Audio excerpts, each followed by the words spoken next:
الله الرحمن الرحيم. الحمد لله الذي خلق السماوات والأرض وجعل الظلمات والنور ثم الذين كفروا بربهم يعدلون. هو الذي خلقكم من طين ثم قضى أجلا وأجل مسمى عنده ثم أنتم تمترون. وهو الله في السماوات وفي الأرض يعلم سركم وجهركم ويعلم ما تكسبون. وما تأتيهم من آية من آيات ربهم إلا كانوا عنها معرضين. فقد كذبوا بالحق لما جاءهم فسوف يأتيهم أنباء ما كانوا به يستهزئون. ألم يروا كم أهلكنا من قبلهم من قرن مكناهم في الأرض ما لم نمكن لكم وأرسلنا السماء عليهم مدرارا وجعلنا الأنهار تجري من تحتهم فأهلكناهم بذنوبهم وأنشأنا من بعدهم قرنا آخرين. ولو نزلنا عليك كتابا في قرطاس فلمسوه بأيديهم لقال الذين كفروا إن هذا إلا سحر مبين. وقالوا لولا أنزل عليه ملك ولو أنزلنا ملكا لقضي الأمر ثم لا ينظرون. ولو جعلناه ملكا لجعلناه رجلا وللبسنا عليهم ما يلبسون. ولقد استهزئ برسل من قبلك فحاق بالذين سخروا منهم ما كانوا به يستهزئون. قل سيروا في الأرض ثم انظروا كيف كان عاقبة المكذبين. قل لمن ما في السماوات والأرض قل لله كتب على نفسه الرحمة ليجمعنكم إلى يوم القيامة لا ريب فيه الذين خسروا أنفسهم فهم لا يؤمنون. وله ما سكن في الليل والنهار وهو السميع العليم. قل أغير الله أتخذ وليا فاطر السماوات والأرض وهو يطعم ولا يطعم. قل إني أمرت أن أكون أول من أسلم ولا تكونن من المشركين. قل إني أخاف إن عصيت ربي عذاب يوم عظيم. من يصرف عنه يومئذ فقد رحمه وذلك الفوز المبين. وإن يمسسك الله بضر فلا كاشف له إلا هو وإن يمسسك بخير فهو على كل شيء قدير وهو القاهر فوق عباده وهو الحكيم الخبير. قل أي شيء أكبر شهادة قل الله شهيد بيني وبينكم وأوحي إلي هذا القرآن لأنذركم به ومن بلغ.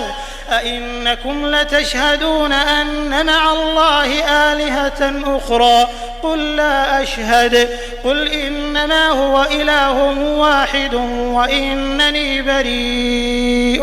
مما تشركون.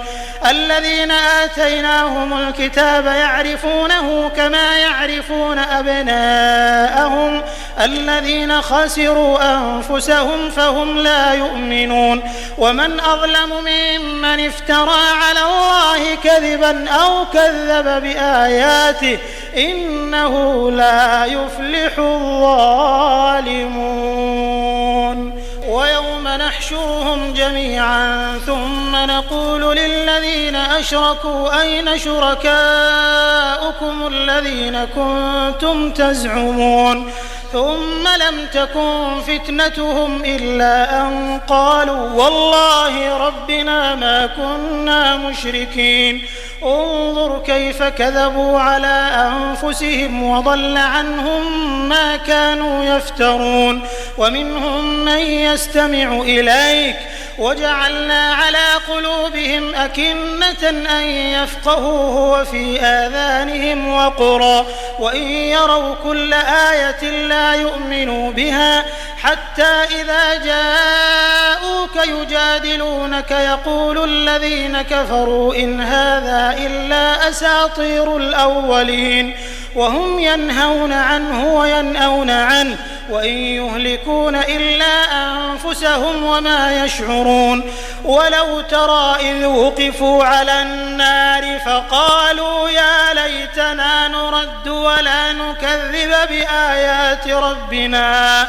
ونكون من المؤمنين بل بدا لهم ما كانوا يخفون من قبل ولو ردوا لعادوا لما نهوا عنه وإنهم لكاذبون وقالوا إن هي إلا حياتنا الدنيا وما نحن بمبعوثين ولو ترى إذ وقفوا على ربهم قال أليس هذا بالحق قالوا بلى وربنا قال فذوقوا العذاب بما كنتم تكفرون قد خسر الذين كذبوا بلقاء الله حتى إذا جاءتهم الساعة بغتة قالوا يا حسرتنا على ما فرطنا فيها وهم يحملون أوزارهم على ظهورهم ألا ساء ما يزرون وما الحياة الدنيا إلا لعب وله وللدار الآخرة خير للذين يتقون أفلا تعقلون قد نعلم إنه ليحزنك الذي يقولون فإنهم لا يكذبونك ولكن الظالمين بآيات الله يجحدون ولقد كذبت رسل من قبلك فصبروا على ما كذبوا وأوذوا حتى أتاهم نصرنا ولا مبدل لكلمات الله ولقد جاءك من نبأ المرسلين وإن كان كبر عليك إعراضهم فإن استطعت أن تبتغي نفقا في الأرض أو سلما في السماء فتأتيهم بآية ولو شاء الله لجمعهم على الهدى فلا تكونن من الجاهلين إنما يستجيب الذين يسمعون والموتى يبعثهم الله ثم إليه يرجعون وقالوا لولا نزل عليه آية من ربه قل إن الله قادر على أن ينزل آية ولكن أكثرهم لا يعلمون وما من دابة في الأرض ولا طائر يطير بجناحيه إلا أمثالكم ما فرطنا في الكتاب من شيء ثم إلى ربهم يحشرون والذين كذبوا بآياتنا صم وبكم في الظلمات من يشاء الله يضلله ومن يشاء يجعله على صراط مستقيم قل أرأيتكم إن أتاكم عذاب الله أو أتتكم الساعة أغير الله تدعون إن كنتم صادقين بل إياه تدعون فيكشف ما تدعون إليه إن شاء وتنسون ما تشركون ولقد أرسلنا إلى من قبلك فأخذناهم بالبأساء والضراء لعلهم يتضرعون فلولا إذ جاءهم بأسنا تضرعوا ولكن قست قلوبهم وزين لهم الشيطان ما كانوا يعملون فلما نسوا ما ذكروا به فتحنا عليهم أبواب كل شيء حتى إذا فرحوا بما أوتوا أخذناهم بغتة فإذا هم مبلسون فقطع دابر القوم الذين ظلموا والحمد لله رب العالمين. قل أرأيتم إن أخذ الله سمعكم وأبصاركم وختم على قلوبكم من إله غير الله يأتيكم به انظر كيف نصرف الآيات ثم هم يصدفون. قل أرأيتكم إن أتاكم عذاب الله بغتة أو جهرة هل يهلك إلا القوم الظالمون. وما نرسل المرسلين إلا مبشرين ومنذرين فمن آمن وأصلح فلا خوف عليهم ولا هم يحزنون. والذين كذبوا بآياتنا يمسهم العذاب بما كانوا يفسقون. قل لا أقول لكم عندي خزائن الله ولا أعلم الغيب ولا أقول لكم إني ملك إن أتبع إلا ما يوحى إلي. قل هل يستوي الأعمى والبصير أفلا تتفكرون. وأنذر به الذين يخافون أن يحشروا إلى ربهم ليس لهم من دونه ولي ولا شفيع لعلهم يتقون. ولا تطرد الذين يدعون ربهم بالغداة والعشي يريدون وجهه ما عليك من حسابهم من شيء وما من حسابك عليهم من شيء فتطردهم فتكون من الظالمين. وكذلك فتنا بعضهم ببعض ليقولوا أهؤلاء من الله عليهم من بيننا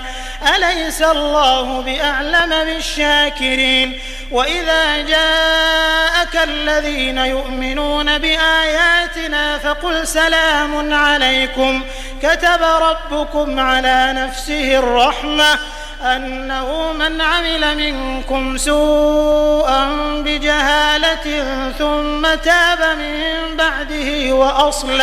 وأصلح فأنه غفور رحيم. وكذلك نفصل الآيات ولتستبين سبيل المجرمين. قل إني نهيت أن أعبد الذين تدعون من دون الله قل لا أتبع أهواءكم قد ضللت إذا وما أنا من المهتدين. قل إني على بينة من ربي وكذبتم به ما عندي ما تستعجلون به إن الحكم إلا لله يقص الحق وهو خير الفاصلين. قل لو أن عندي ما تستعجلون به لقضي الأمر بيني وبينكم والله أعلم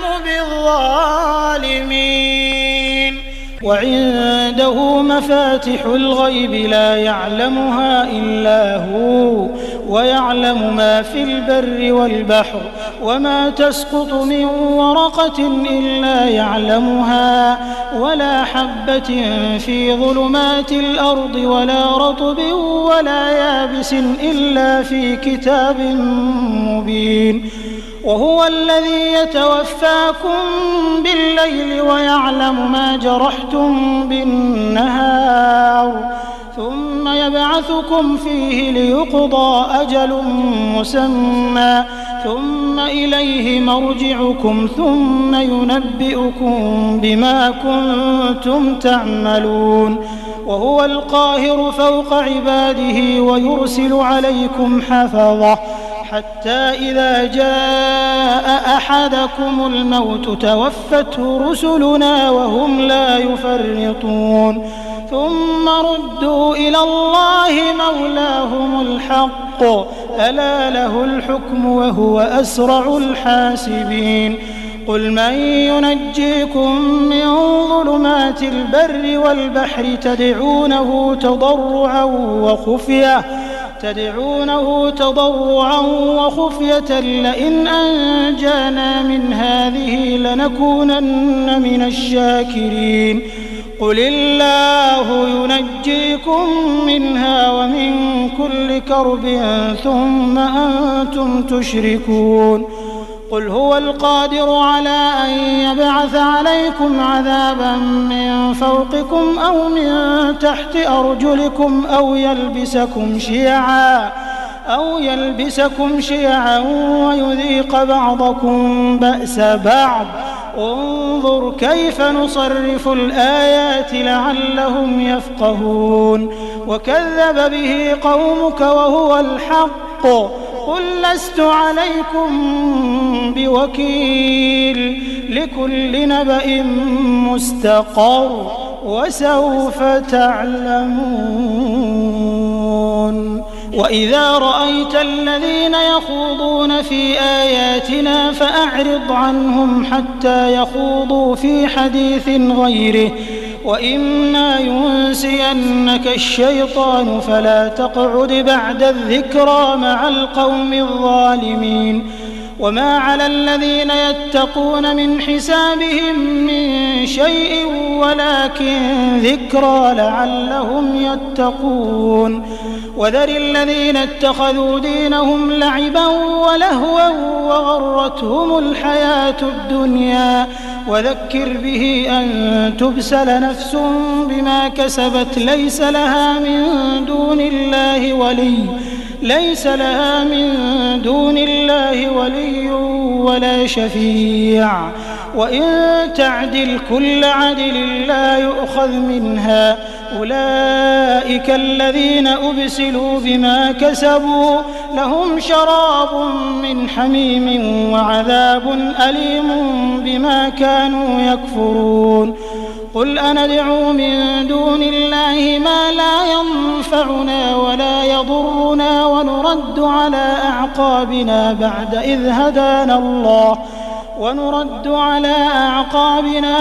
إذ هدانا الله كالذي استهوته الشياطين في الأرض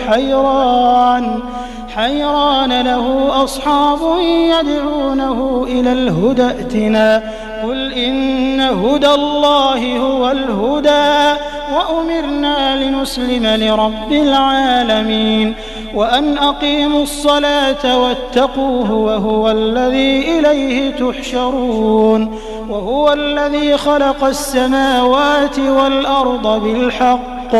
ويوم يقول كن فيكون قوله الحق وله الملك يوم ينفخ في الصور عالم الغيب والشهادة وهو الحكيم الخبير وإذ قال إبراهيم لأبيه آزر أتتخذ أصناما آلهة إني أراك وقومك في ضلال مبين وكذلك نري إبراهيم ملكوت السماوات والأرض وليكون من الموقنين فلما جن عليه الليل رأى كوكبا قال هذا ربي فلما أفل قال لا أحب الآفلين فلما رأى القمر بازغا قال هذا ربي فلما أفل قال لئن لم يهدني ربي لأكونن من القوم الضالين فلما رأى الشمس بازغة قال هذا ربي هذا أكبر فلما أفلت قال يا قوم إني بريء مما تشركون إني وجهت وجهي للذي فطر السماوات والأرض حنيفا وما أنا من المشركين وحاجه قومه قال أتحاجوني في الله وقد هدان ولا أخاف ما تشركون به إلا أن يشاء ربي شيئا وسع ربي كل شيء علما أفلا تتذكرون وكيف أخاف ما أشركتم ولا تخافون أنكم أشركتم بالله ما لم ينزل به عليكم سلطانا فأي الفريقين أحق بالأمن إن كنتم تعلمون الذين آمنوا ولم يلبسوا إيمانهم بظلم أولئك لهم الأمن وهم مهتدون وتلك حجتنا آتيناها إبراهيم على قومه نرفع درجات من نشاء إن ربك حكيم عليم ووهبنا له إسحاق ويعقوب كلا هدينا ونوحا هدينا من قبل ومن ذريته داود وسليمان وأيوب ويوسف وموسى وهارون وكذلك نجزي المحسنين وزكريا ويحيى وعيسى وإلياس كل من الصالحين وإسماعيل واليسع ويونس ولوطا وكلا فضلنا على العالمين ومن آبائهم وذرياتهم وإخوانهم واجتبيناهم وهديناهم إلى صراط مستقيم ذلك هدى الله يهدي به من يشاء من عباده ولو أشركوا لحبط عنهم ما كانوا يعملون أولئك الذين آتيناهم الكتاب والحكم والنبوة فإن يكفر بها هؤلاء فقد وكلنا بها قوما ليسوا بها بكافرين أولئك الذين هدى الله فبهداه مقتده قل لا أسألكم عليه أجرا إن هو إلا ذكرى للعالمين وما قدروا الله حق قدره إذ قالوا ما أنزل الله على بشر من شيء قل من أنزل الكتاب الذي جاء به موسى نورا وهدى للناس تجعلونه قراطيس تبدونها وتخفون كثيرا وعلمتم ما لم تعلموا أنتم ولا آباؤكم قل الله ثم ذرهم في خوضهم يلعبون وهذا كتاب أنزلناه مبارك مصدق الذي بين يديه ولتنذر أم القرى ومن حولها والذين يؤمنون بالآخرة يؤمنون به وهم على صلاتهم يحافظون ومن أظلم ممن افترى على الله كذبا أو قال أوحي إلي ولم يوح إليه شيء ومن قال سأنزل مثل ما أنزل الله ولو ترى إذ الظالمون في غمرات الموت والملائكة باسطوا أيديهم أخرجوا أنفسكم اليوم تجزون عذاب الهون بما كنتم تقولون على الله غير الحق وكنتم عن آياته تستكبرون ولقد جئتمونا فرادا كما خلقناكم أول مرة وتركتم ما خولناكم وراء ظهوركم وما نرى معكم شفعاءكم الذين زعمتم أنهم فيكم شركاء لقد تقطع بينكم وضل عنكم ما كنتم تزعمون إن الله فالق الحب والنوى يخرج الحي من الميت ومخرج الميت من الحي ذلكم الله فأنى تؤفكون فالق الإصباح وجعل الليل سكنا والشمس والقمر حسبانا ذلك تقدير العزيز العليم وهو الذي جعل لكم النجوم لتهتدوا بها في ظلمات البر والبحر قد فصلنا الآيات لقوم يعلمون وهو الذي أنشأكم من نفس واحدة فمستقر ومستودع قد فصلنا الآيات لقوم يفقهون وهو الذي أنزل من السماء ماء فأخرجنا به نبات كل شيء فأخرجنا منه خضرا نخرج منه حبا متراكبا ومن النخل من طلعها قنوان دانية وجنات من أعناب والزيتون والرمان مشتبها وغير متشابه انظروا إلى ثمره إذا أثمر وينعه إن في ذلكم لآيات لقوم يؤمنون وجعلوا لله شركاء الجن وخلقهم وخرقوا له بنين وبنات بغير علم سبحانه وتعالى عما يصفون بديع السماوات والأرض أنى يكون له ولد ولم تكن له صاحبة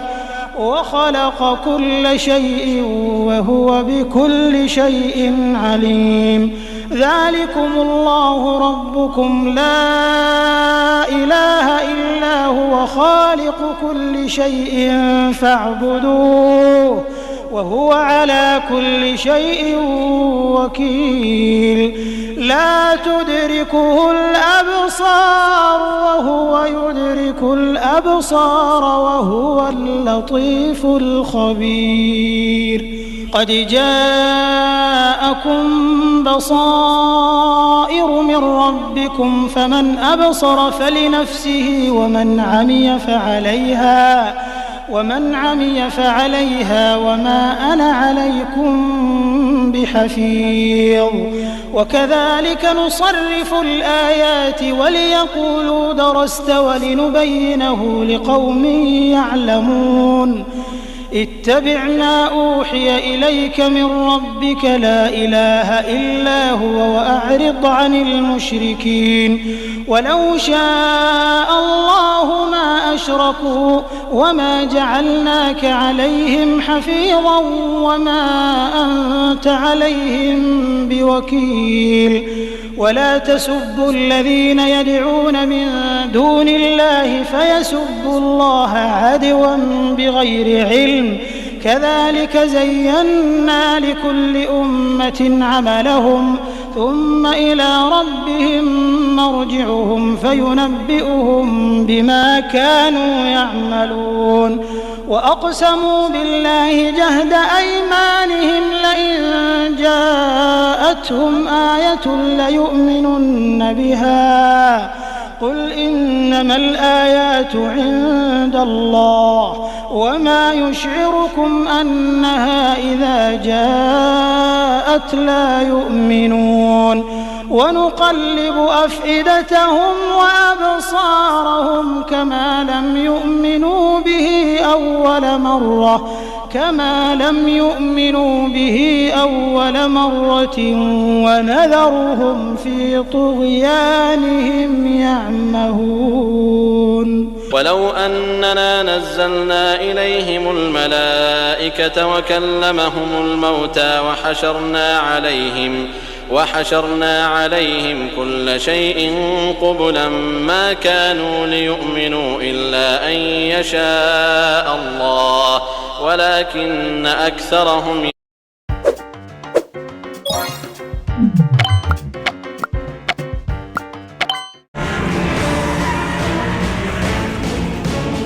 जब टेलीनॉर से मिले इतना सब कुछ तो يجهلون وكذلك جعلنا لكل نبي عدوا شياطين الإنس والجن يوحي بعضهم إلى بعض زخرف القول غرورا ولو شاء ربك ما فعلوه فذرهم وما يفترون ولتصغى إليه أفئدة الذين لا يؤمنون بالآخرة وليرضوه وليقترفوا ما هم مقترفون أفغير الله أبتغي حكما وهو الذي أنزل إليكم الكتاب مفصلا والذين آتيناهم الكتاب يعلمون أنه منزل من ربك بالحق فلا تكونن من الممترين وتمت كلمة ربك صدقا وعدلا لا مبدل لكلماته وهو السميع العليم وإن تطع أكثر من في الأرض يضلوك عن سبيل الله إن يتبعون إلا الظن وإن هم إلا يخرصون إن ربك هو أعلم من يضل عن سبيله وهو أعلم بالمهتدين فكلوا مما ذكر اسم الله عليه إن كنتم بآياته مؤمنين وما لكم ألا تأكلوا مما ذكر اسم الله عليه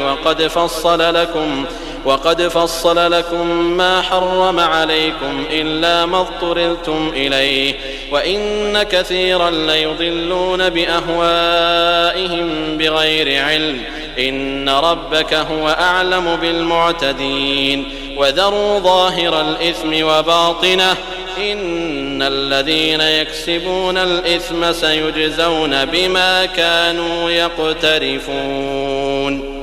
ولا تأكلوا مما لم يذكر اسم الله عليه وإنه لفسق وإن الشياطين ليوحون إلى أوليائهم ليجادلوكم وإن أطعتموهم إنكم لمشركون أومن كان ميتا فأحييناه وجعلنا له نورا يمشي به في الناس كمن مثله في الظلمات ليس بخارج منها كذلك زين للكافرين ما كانوا يعملون وكذلك جعلنا في كل قرية أكابر مجرميها ليمكروا فيها وما يمكرون إلا بأنفسهم وما يشعرون وإذا جاءتهم آية قالوا لن نؤمن حتى نؤتى مثل ما أوتي رسل الله أعلم حيث يجعل رسالته سيصيب الذين أجرموا صغار عند الله وعذاب شديد بما كانوا يمكرون فمن يرد الله أن يهديه يشرح صدره للإسلام ومن يرد أن يضله يجعل صدره ضيقا حرجا كأنما يصعد في السماء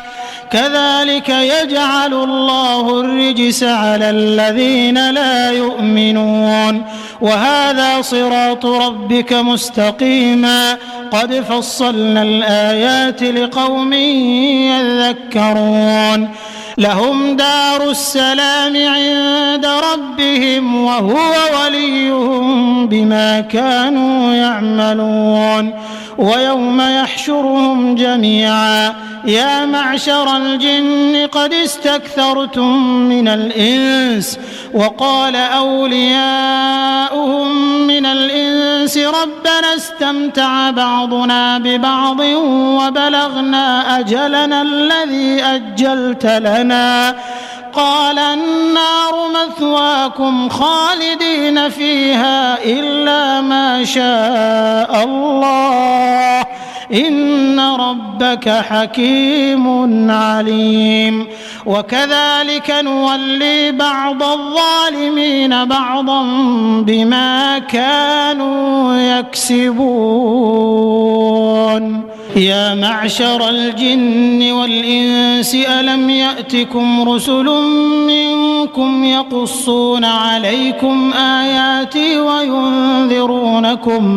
وينذرونكم لقاء يومكم هذا قالوا شهدنا على أنفسنا وغرتهم الحياة الدنيا وشهدوا على أنفسهم أنهم كانوا كافرين ذلك أن لم يكن ربك مهلك القرى بظلم وأهلها غافلون ولكل درجات مما عملوا وما ربك بغافل عما يعملون وربك الغني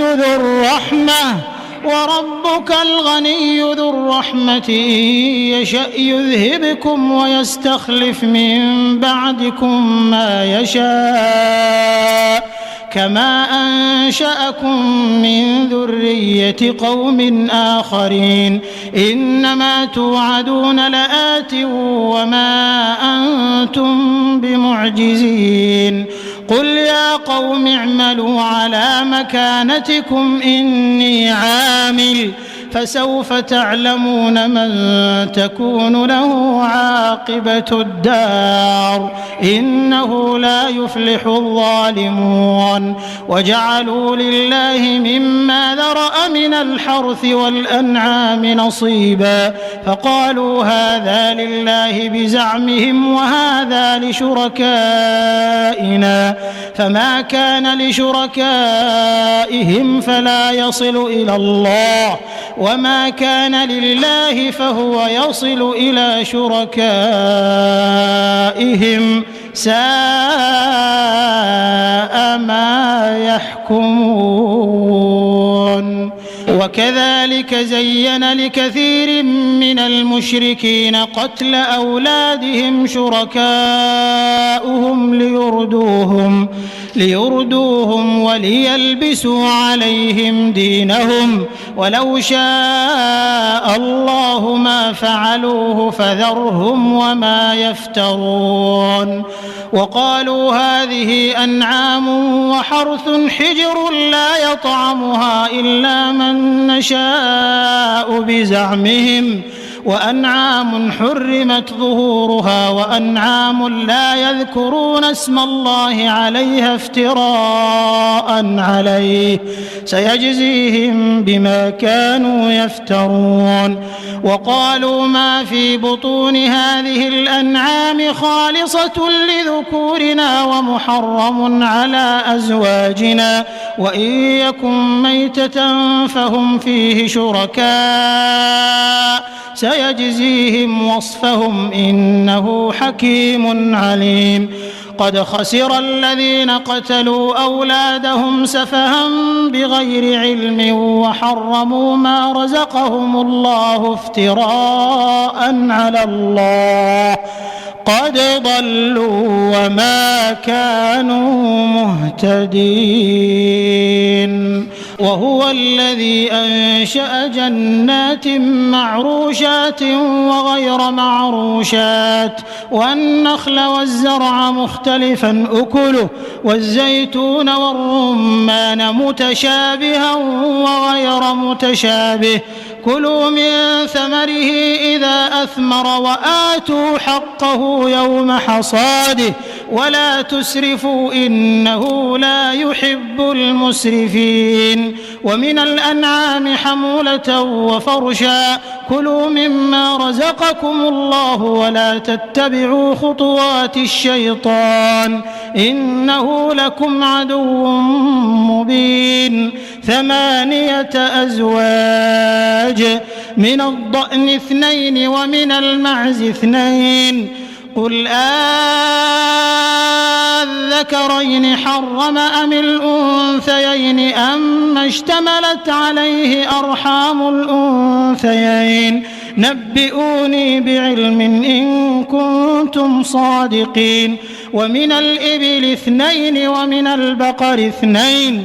قل الذكرين حرم أم الأنثيين أما اشتملت عليه أرحام الأنثيين أم كنتم شهداء إذ وصاكم الله بهذا فمن أظلم ممن افترى على الله كذبا ليضل الناس بغير علم إن الله لا يهدي القوم الظالمين. قل لا أجد فيما أوحي إلي محرما على طاعم يطعمه إلا أن يكون ميتة أو دما مسفوحا أو لحم خنزير فإنه رجس أو فسقا أهل لغير الله به فمن اضطر غير باغ ولا عاد فإن ربك غفور رحيم. وعلى الذين هادوا حرمنا كل ذي ظفر ومن البقر والغنم حرمنا عليهم شحومهما إلا ما حملت ظهورهما أو الحوايا أو ما اختلط بعظم ذلك جزيناهم ببغيهم وإنا لصادقون. فإن كذبوك فقل ربكم ذو رحمة واسعة ولا يرد بأسه عن القوم المجرمين. سيقول الذين أشركوا لو شاء الله ما أشركنا ولا آباؤنا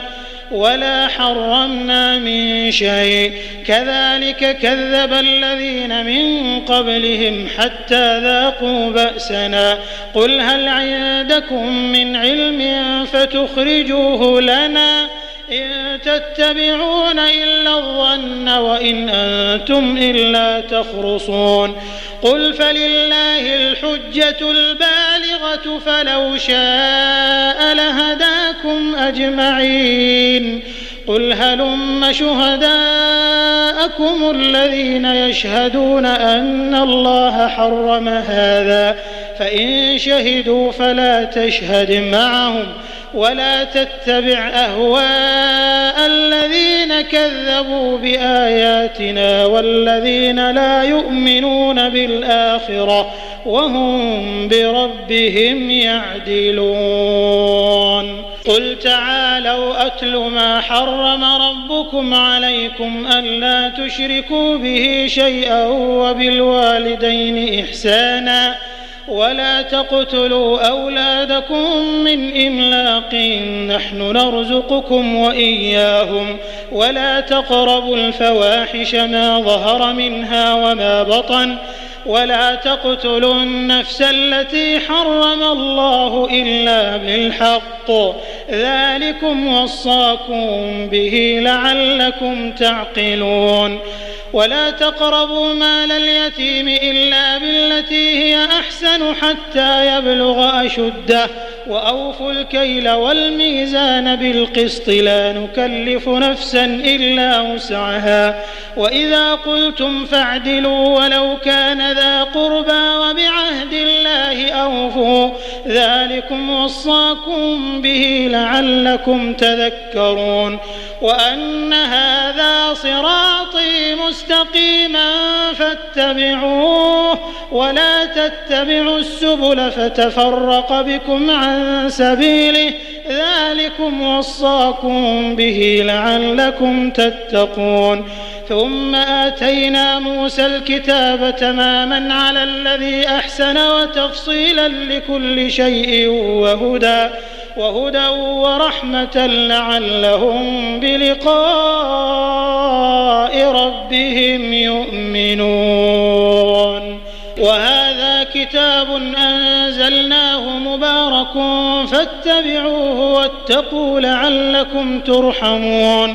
أن تقولوا إنما أنزل الكتاب على طائفتين من قبلنا وإن كنا عن دراستهم لغافلين أو تقولوا لو أنا أنزل علينا الكتاب لكنا أهدى منهم فقد جاءكم بينة من ربكم وهدى ورحمة فمن أظلم ممن كذب بآيات الله وصدف عنها سنجزي الذين يصدفون عن آياتنا سوء العذاب بما كانوا يصدفون